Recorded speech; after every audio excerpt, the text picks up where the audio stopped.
कुछ भी नहीं कहा। ये अजनबी इसके आगे कुछ नहीं बताएगा, ये शायद सेठ जी ने जान लिया था। सेठ जी ने कहा, ये तो मुझे चोरी का माल लग रहा है, इसके मैं तुम्हें ज्यादा पैसे नहीं दे सकता। तभी उस अजनबी ने कहा, सेठ जी ये चोरी का माल नहीं है, आप जितना रुपया दे सकते हैं दे दीजिए और कुछ राशन भर के दे दीजिए। सेठ जी को लगा इसे क्या पता होगा सोने की कीमत के बारे में, 4-5 हजार रुपया देकर इसका मुंह बंद कर देता हूं और कुछ राशन भर के दे दूंगा। सेठ जी ने उस अजनबी से कहा, इसके मैं तुम्हें सिर्फ 5,000 रुपए दे सकता हूं और मैं तुम्हें एक गाड़ी भर के राशन दे दूंगा। वो अजनबी एकदम से राजी हो गया और वैसे भी वो उसे बेच नहीं पाता, ये शायद उसे पता था, सौदा हो चुका था। सेठ जी ने उसे जाते हुए कहा, सुनो और कुछ होगा तो जरूर बताना। उतने में उस अजनबी ने कहा, सेठ जी अगर आप इसे 4 दिन के अंदर बेच देंगे तो अच्छा रहेगा, क्योंकि मैंने सुना है इस तरह का धन शापित होता है।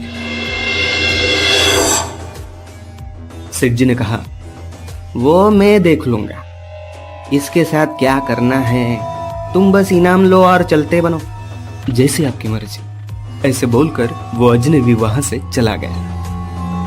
आज बहुत ही फायदे का सौदा हुआ है, इसलिए सेठ जी बहुत खुश थे, लेकिन उनके मन में बस यही चल रहा था कि ये तो सिर्फ एक ही ईंट है, वहां कितना सारा गुप्त धन होगा। यही सोच में 4 दिन गुजर गए। 5वें दिन सेठ जी अपने आंगन में खटिया पे लेटे हुए थे। तभी सेठ जी ने उसी अजनबी को कहीं जाते हुए देखा। अरे ये तो वही गुप्त धन वाला अजनबी है, लेकिन ये इस वक्त कहाँ जा रहा है? कहीं ये सोने की तलाश में तो नहीं जा रहा? सेठ जी ने उसका पीछा किया। वो आदमी दूर कहीं जंगल से होकर एक पहाड़ पर पहुंचा। सेठ जी भी उसका पीछा करते करते वहां पहुंचे। वहां पे बहुत सारी झाड़ियां थी। वो आदमी उस झाड़ियों में चला गया।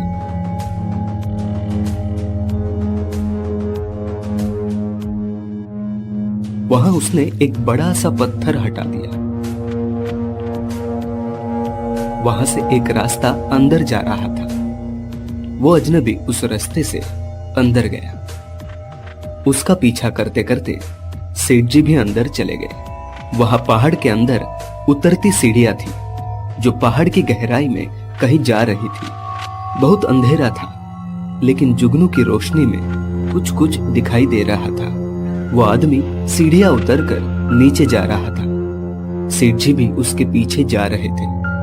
जहां सीढ़ियां खत्म हो रही थी, वहां एक मशाल रखी हुई थी। जैसे ही उस आदमी ने मशाल जलाई, चारों ओर चकाचौंध रोशनी हो गई।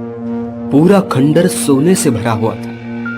हीरे मोती हर तरफ बिखरे पड़े थे। वो खंडर अंदर से बहुत बड़ा था। उस खंडर में एक भयानक शैतान का पुतला था। उसके सामने एक हवन कुंड था।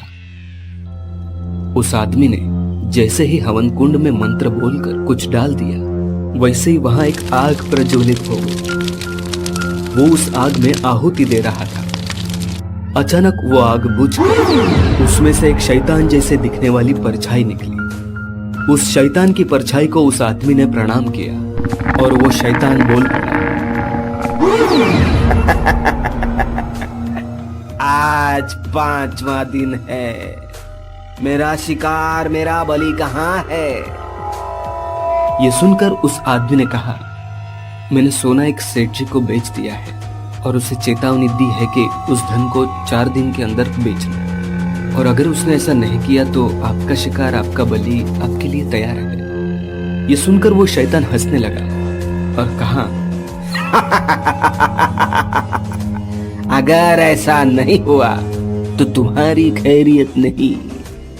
वो नजारा देखकर सेठ जी बहुत डर गए, क्योंकि वो 5वां दिन था। सेठ जी अपने विचारों में खोए हुए थे।